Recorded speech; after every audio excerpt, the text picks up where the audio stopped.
Hi అండి, అందరికీ నమస్తే. Romantic beast part 21.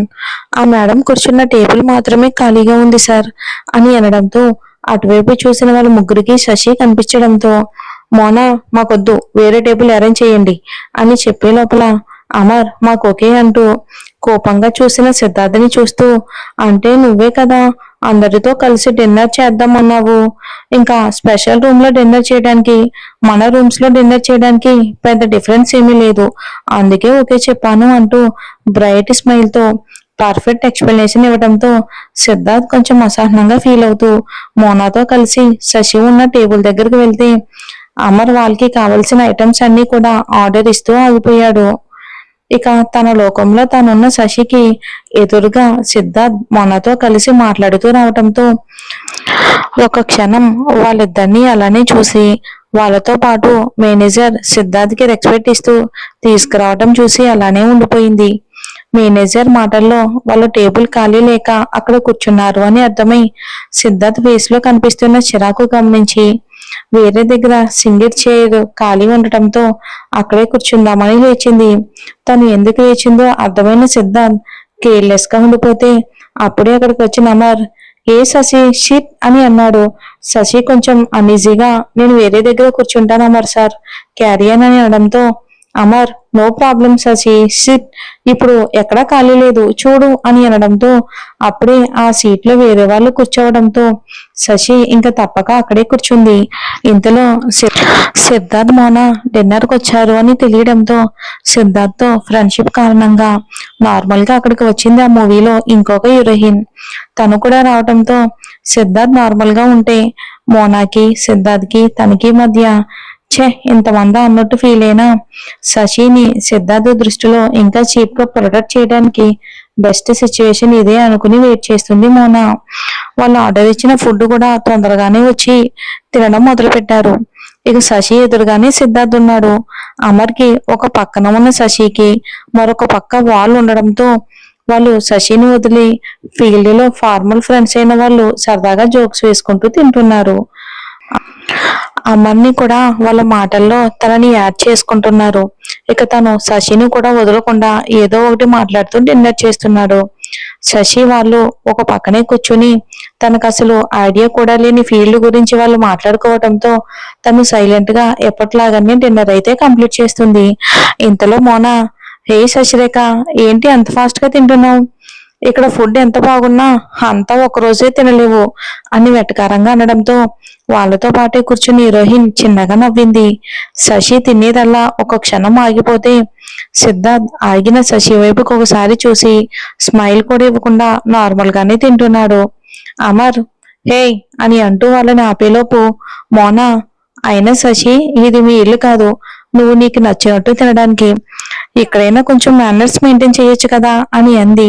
Shashi spoon use చేయకుండా డిన్నర్ చేయటం చూసి ఆ మాటకి శశికి చిన్నగా వాళ్ళు తనని నవ్వుతూ ఉండడం చూసి తను కూడా వాళ్ళతో పాటు ఒక స్మైల్ ఇచ్చి నేను ఎప్పుడు ఒకేలా ఉంటాను మేడం, ప్లేస్ ని బట్టి సిచ్యువేషన్ బట్టి ఎదుటి వాళ్ళ ఒపీనియన్ బట్టి నా నేచర్ ని చేంజ్ చేసుకోలేను, నా ఓన్ని మర్చిపోలేను, అది మీకు నవ్వు తెప్పించవచ్చు కానీ అదే నా లైఫ్, అది మాత్రమే నా లైఫ్ అని అంటూ సూటిగా ఘాటుగా సమాధానం చెప్పి సిద్ధార్థ్ వైపు కూడా చూడకుండా ఇంకా డిన్నర్ వాళ్ళ మధ్య చెయ్యాలి అనిపించగా రూమ్ కి అయితే వెళ్ళిపోయింది.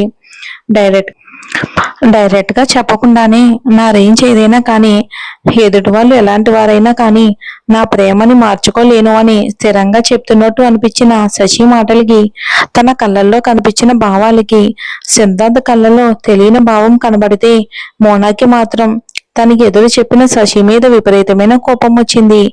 అదే టైంలో ఎందుకో తెలియని భయంగా కూడా అనిపించింది ఆ క్షణం మోనాకి. మరి ఎందుకో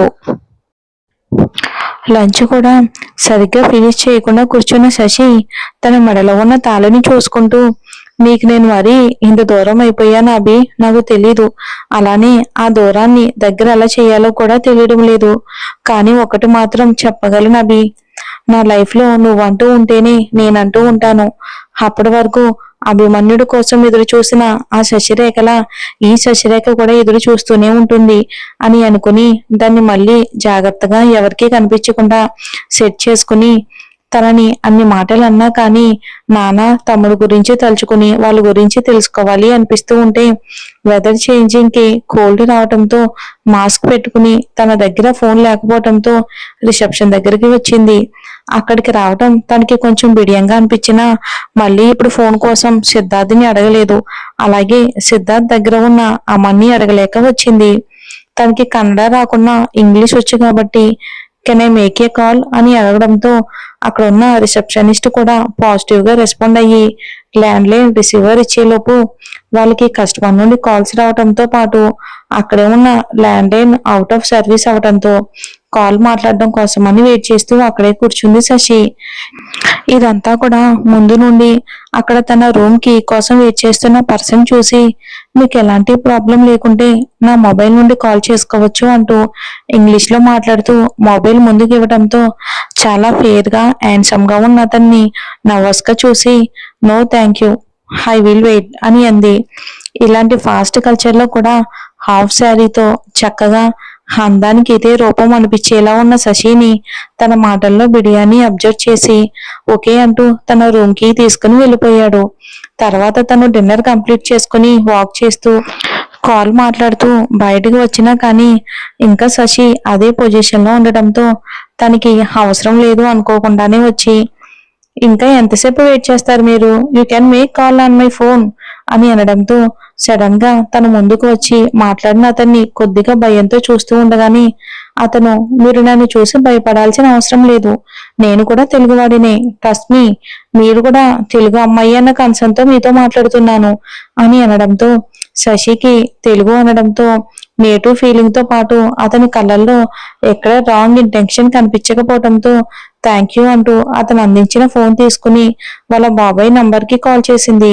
ఎవరో అనుకుని కాల్ లిఫ్ట్ చేసిన శంకర్ గారితో మాట్లాడి ఇంకా వాళ్ళ నాన్న శ్యామ్ని పోలీసులు వదలలేదని తెలియడంతో బాధపడుతూ తను ఎక్కడ ఉందో చెప్పి తను సిద్ధార్థ్ దగ్గర ఉందని చెప్పి కాల్ కట్ చేసింది. స్టేషన్ లో ప్రసాద్ గారి మాటల వల్ల శశి సిద్ధార్థ్కి పెళ్లి జరిగింది కాబట్టి ఇంకా వాళ్ళు ఇద్దరు ఒక చోట కలిసి ఉండడం తప్పుగా అనిపించలేదు.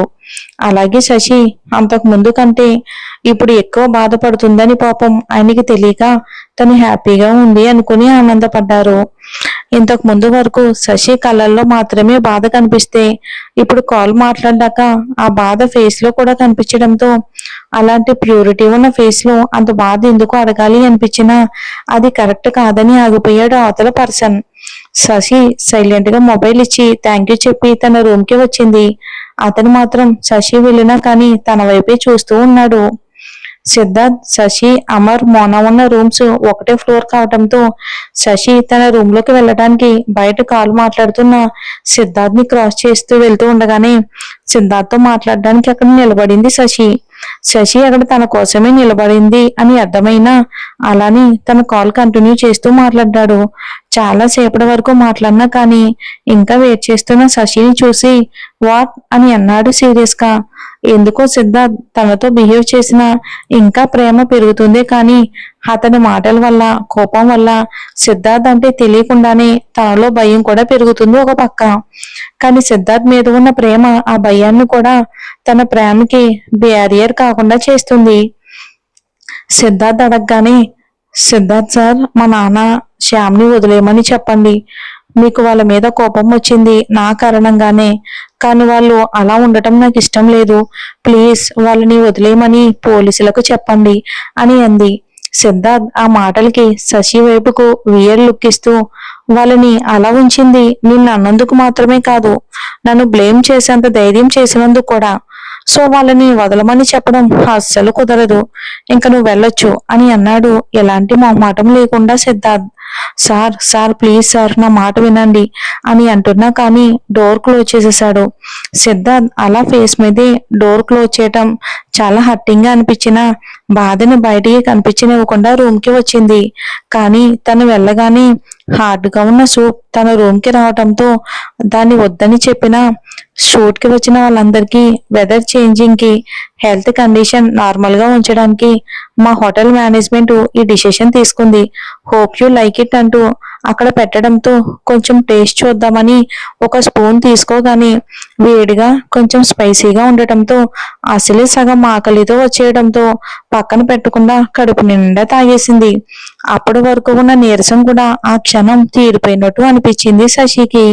తను ఆ సూప్ తాగే వరకు ఇంకా అక్కడే ఉన్న స్టాఫ్ కి థ్యాంక్ యూ చెప్పి పంపించి మళ్ళీ బెడ్ మీద పడుకోగానే సిద్ధార్థ్ గురించిన ఆలోచనలు, భయాలు, అతని మీద ప్రేమ అన్ని మైండ్ లో, హార్ట్ లో థాట్స్ లో చేరి తనని ఎప్పటికో నిద్రపోయేలా చేశాయి శశిని. రిసెప్షన్ దగ్గర ఇంకా నిలబడి వెనక్కి నుండి చూస్తున్న అతన్ని బావా అంటూ పిలిచిన పిలుపుకి వెనక్కి తిరిగాడు రాజు. వచ్చిన రంజిత్ రాజ్ని చూస్తూ నువ్వేంటి ఇక్కడ అని అన్నాడు. మీకు అర్థమైంది కదండి, ఆ పర్సన్ రాజు. నా దానికి రాజు నీకు తెలుసు కదా నా బిజినెస్ ఇక్కడ ఉంది అని, అందులో చిన్న ప్రాబ్లం ఉండటంతో లక్కీని ఇంట్లో వదిలి ఇక్కడ వరకు వచ్చాను అన్నాడు రాజు. రంజిత్ ఓకే అనగానే రాజు సిద్ధార్థ్ మూవీ షూట్ కోసం టీం అంతా కూడా ఇక్కడికే వచ్చారు అని తెలిసింది. మరి అలాంటి మూవీ షూట్ లో తనెవరు అని అన్నాడు వెళ్తున్న శశిని చూస్తూ రాజు. శశి కొంచెం డిఫరెంట్ గా అనిపించడంతో తన గురించి తెలుసుకోవాలి అని. రంజిత్ వెళ్తున్న శశిని కోపంగా చూసి తను శశిరేఖ, అంతకు ముందు నువ్వు మీట్ అవ్వడానికి వచ్చిన అమ్మాయి అని చెప్పడంతో ఓ నైస్ గర్ల్, మళ్ళీ తర్వాత కలుద్దాం అని అంటూ చిన్నగా కాంప్లిమెంట్ ఇచ్చి తన రూమ్ కి వెళ్ళిపోయాడు. రంజిత్ మాత్రం రాజ్ నోటి నుండి గాయత్రి తర్వాత శశి గురించి కాంప్లిమెంట్ రావటం కొంచెం షాకింగ్ గా అనిపించడంతో అలానే ఉండిపోయాడు. తర్వాత 2 days కూడా సిద్ధార్థ్ కోపంతో, శశి బాధతో, రంజిత్ మోనాలు కోపంతో, అమర్ అసలు సిద్ధార్థ్ శశిలు కలుస్తారా అన్న డౌట్తో గడిచిపోయాయి రోజులు. వర్క్ లో ఏదో మిస్టేక్ జరగడంతో కోపంతో అరుస్తున్న సిద్ధార్థ్ని అమర్ వెనక నుండి ఆపుతున్నా కానీ వినకుండా అతని మీద ఫస్ట్ ఎయిట్ అవుతున్న సిద్ధార్థ్ని చూసి అంత కోపంలో అతని దగ్గరికి వెళ్లి ధైర్యం లేక అక్కడే ఉండిపోయింది. కానీ ధైర్యం చేసి అడుగు ముందుకు వేయగానే ఎవరైనా నా వర్క్ లో ఇన్వాల్వ్ అయితే నాకు నచ్చదు. నా వర్క్ ని సెకండ్ ని కూడా లేట్ చేసినా సరే నాకు అస్సలు నచ్చదు. ఐ హేట్ దెమ్ అంటూ కోపంగా వినిపిస్తున్న సిద్ధార్థ్ మాటలు విని శశి భయపడి అక్కడే బొమ్మలాగా అయిపోయింది. మరేం జరుగుతుందో వచ్చే ఎపిసోడ్ లో చూద్దాం.